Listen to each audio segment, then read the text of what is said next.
All right, so let's talk about this K-pop movie project that's been making headlines. The one co-produced by HYBE America and Paramount Pictures.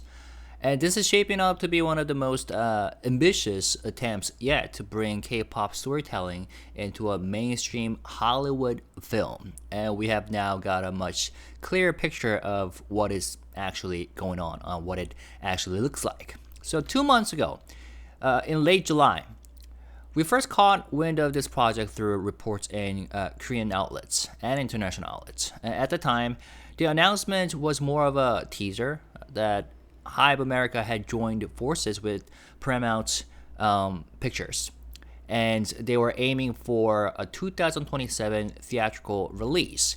And the story would follow a Korean American girl who dreams of becoming a K-pop idol despite her family's opposition. And what caught people's attention then was a casting of Yoo Ji-young, who some fans will know as the voice of Joy in K-pop Demon Hunters, the most streamed film on Netflix, and also casting of Eric Nam, who had just stepped into Hollywood acting through transplants. He's a good artist. He's a great vocalist and singer-songwriter.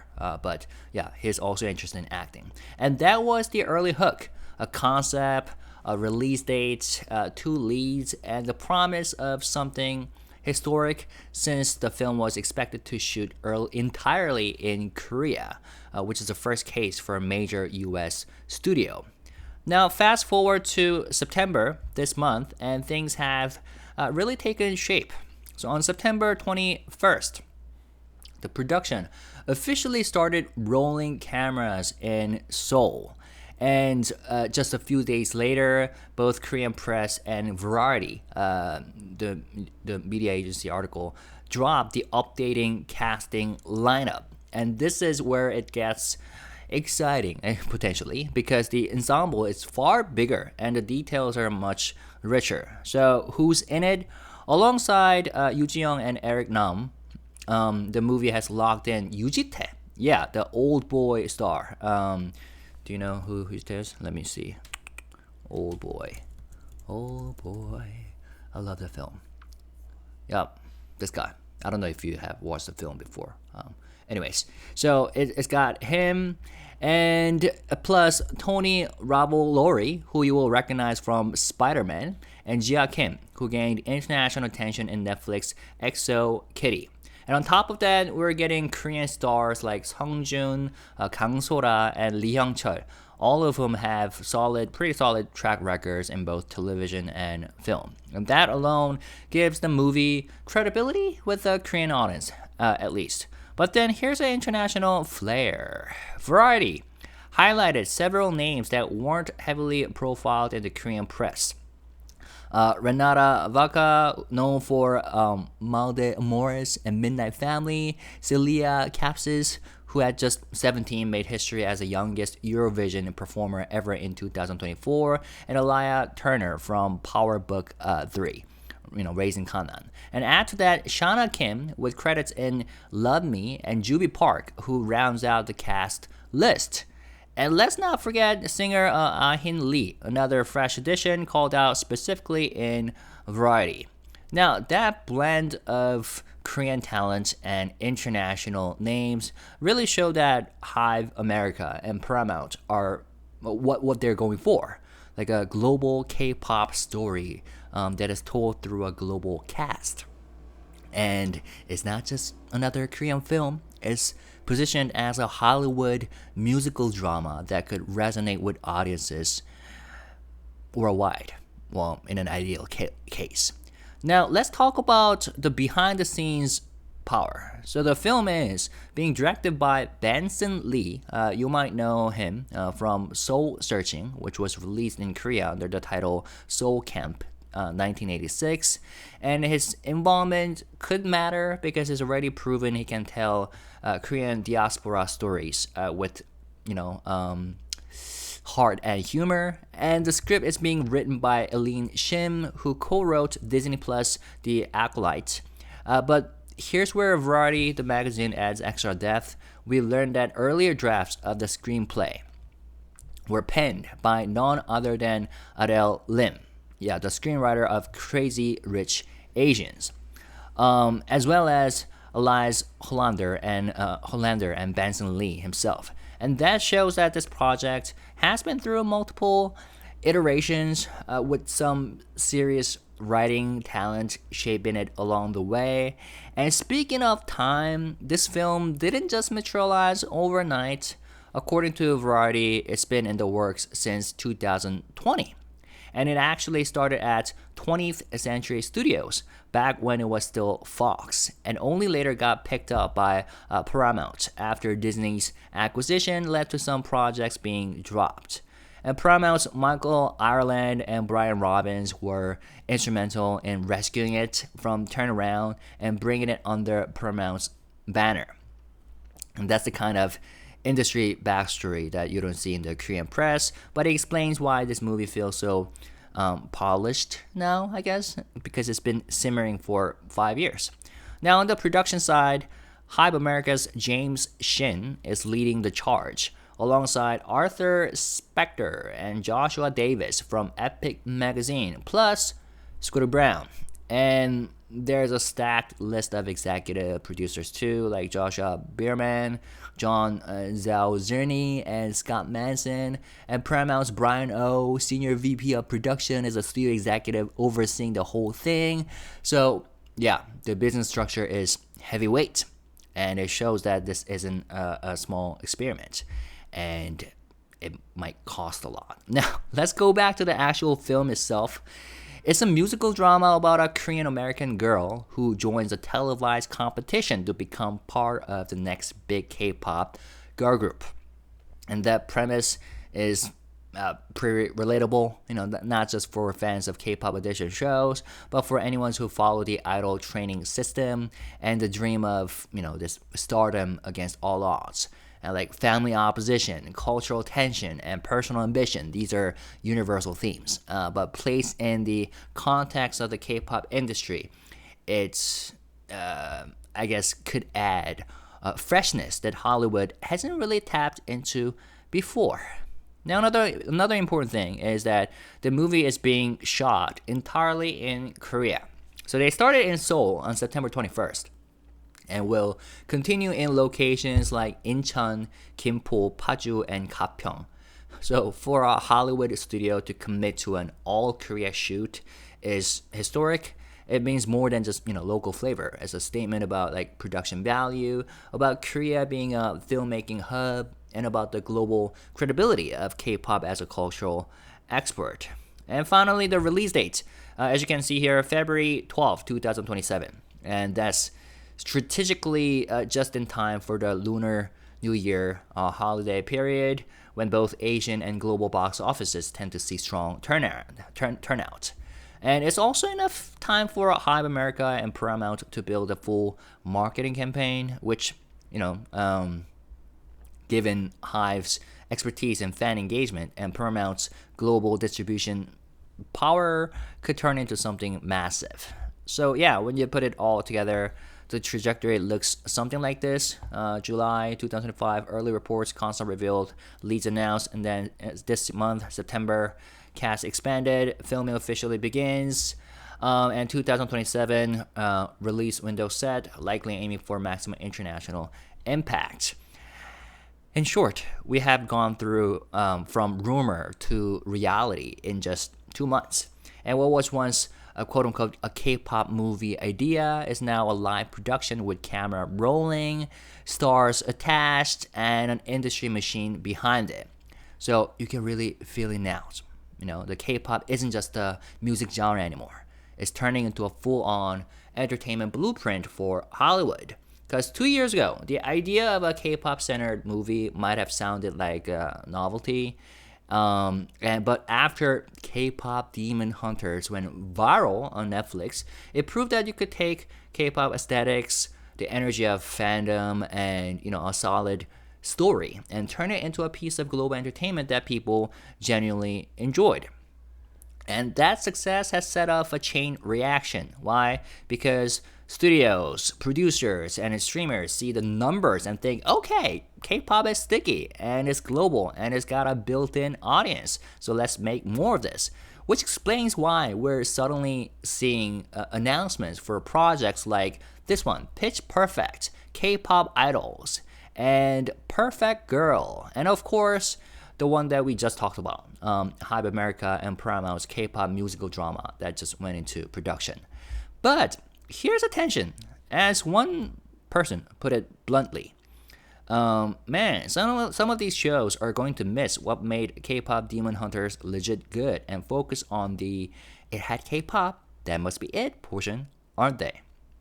And that's exactly the risk, because K-pop Demon Hunters worked because it wasn't just, K-pop. It was campy but self-aware, and it leans into anime tropes, and most importantly, it had characters and stakes that felt real within its world. And the K-pop setting wasn't just a gimmick, at least from my perspective. It was a lens through which the story was told. And if you strip that out and just slap K-pop onto a generic plot, the audience will smell the cynicism a mile away.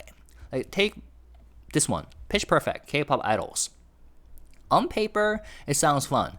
Joaquin Booster writing a comedy about an American singer-songwriter who auditions to be in the first all-American K-pop group. And it ties back into the Pitch Perfect franchise, which already has a built-in fan base. And Elizabeth Banks and Max Hendelman are producing. Jason Moore is backtracking.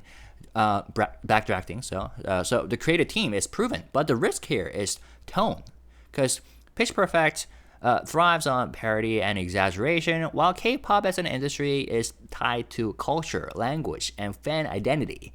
So if it leans too far into slapstick or caricature, it might lose authenticity, pretty fast. Then we've got Perfect Girl, which is on the opposite end of the spectrum, and is described as a K-pop horror thriller, described as Scream meets Black Swan. So here, Adeline Rudolph and Arden Cho lead the cast, and is centered on a cutthroat idol survival show where girls literally start getting hunted down. That sounds pretty dark, but it could be interesting because it takes the real-life intensity of K-pop training and magnifies it into genre horror. And it could, I guess, work if it balances the psychological tension with an authentic look at the idol system. But again, if the K-pop aspect is just wallpaper for a generic slasher flick, it might fall pretty flat. And then there's this HYBE America Paramount project, the one that's currently filming in Seoul. This one might feel like the most quote-unquote legit attempt, partly because HYBE is directly involved, whether it's HYBE or HYBE America. The story of a Korean American girl defying her family to audition for a K-pop girl group hits on real diaspora themes. And the casting, all these names, Yoo Ji-young, Eric Nam, Yoo Ji-tae, and international names as well, like Tony Revolori and Kang So-ra and Sung Joon. It shows that they are trying to balance Hollywood appeal with Korean star power. Plus, it's literally being shot all over Korea, which gives it, I guess, credibility as a cultural product rather than a Hollywood studio backlot imagining what K-pop looks like. But yeah, where does this leave us?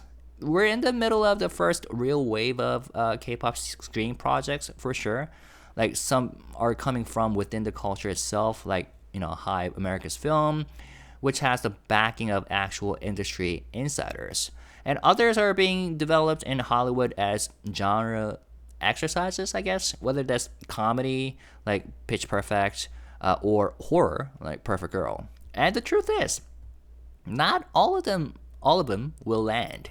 Some will inevitably chase the trend without understanding substance.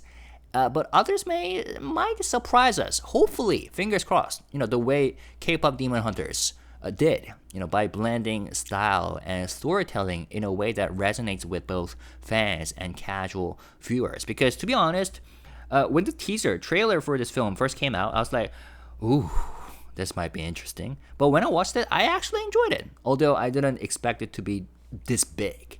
But I quite enjoyed it as a story. So the bigger picture is that K-pop indeed has crossed the line from music category to narrative engine. And some might say it's like high school in American TV or samurai in Japanese cinema. And it's becoming like a backdrop that can be used to tell all kinds of stories, like musical comedies, thrillers, dramas, etc.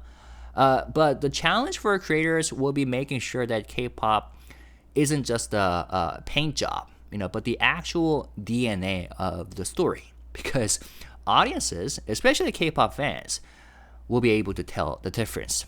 Now, if you were to ask me how I think about this news, from a shareholder's point of view, as you know, I am a shareholder of HYBE, I cannot help but feel a little cautious / uneasy about this project because, yeah, on the surface, it looks exciting. Hollywood names attached, and a cross-cultural story, and the first major studio movie shot entirely in Korea. Yeah, Korea nation as a nation must be proud of it, excited about it, and the Korean government as well. But when you zoom out and look at the history of like HYBE's ventures, there's a pattern that makes me cautious because they have jumped on hot trends before, and it hasn't always worked out.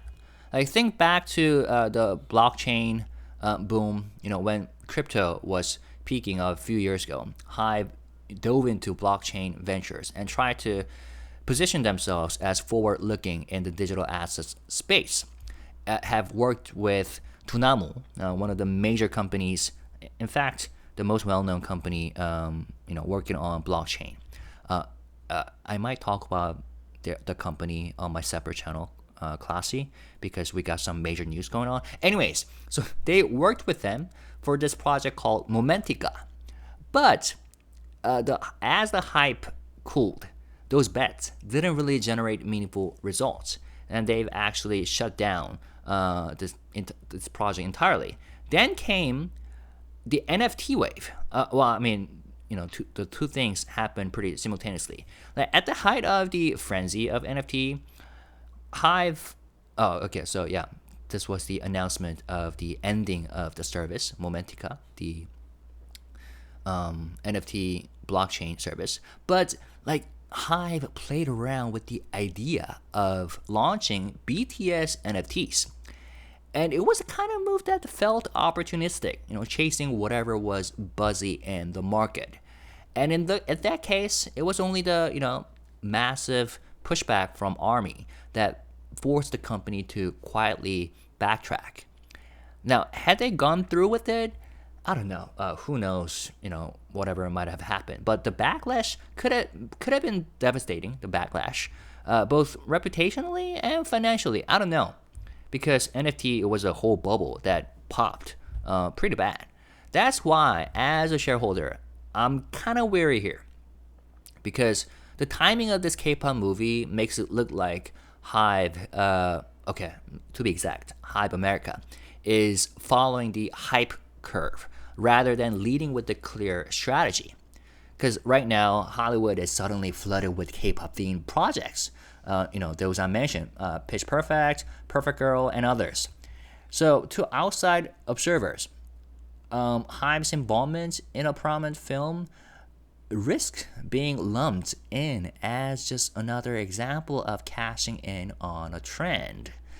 Yes, Variety's reporting that the project has been in development since 2020 does ease some of that concern, because it proves that this wasn't conceived overnight to ride this viral moment that is K-pop Demon Hunters. Because Paramount had this in the pipeline years before. But even so, the history means I have to question whether their role here is truly about building long-term cultural capital or simply grabbing onto a Hollywood project because K-pop movies are suddenly hot. We'll see. Hopefully, it turns out great.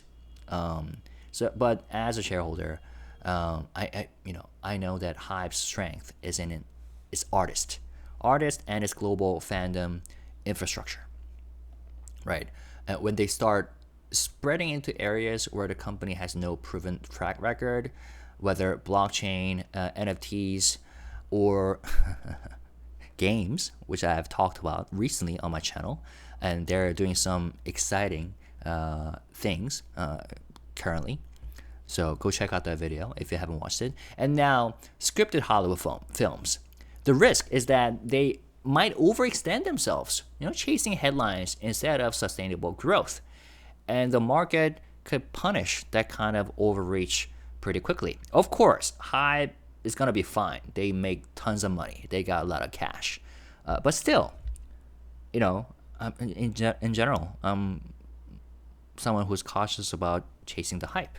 So yes, I will watch this film's development closely. Where it is? Right here. Because it could become a milestone that might solidify HYBE America's brand in global media, but it could also repeat a pattern we have seen before, like chasing hype, burning resources, and leaving shareholders with more volatility than value, and leaving fans with disappointment. But at the end of the day, this Paramount partnership could either prove that HYBE is capable of expanding into global media in a smart, strategic way, or it could reinforce, this fear that the company still has a habit of chasing whatever's hot. So, as an investor, as a shareholder, I've seen both sides before. So, whether it is blockchain or NFT attempt that almost backfired, they are also working on AI.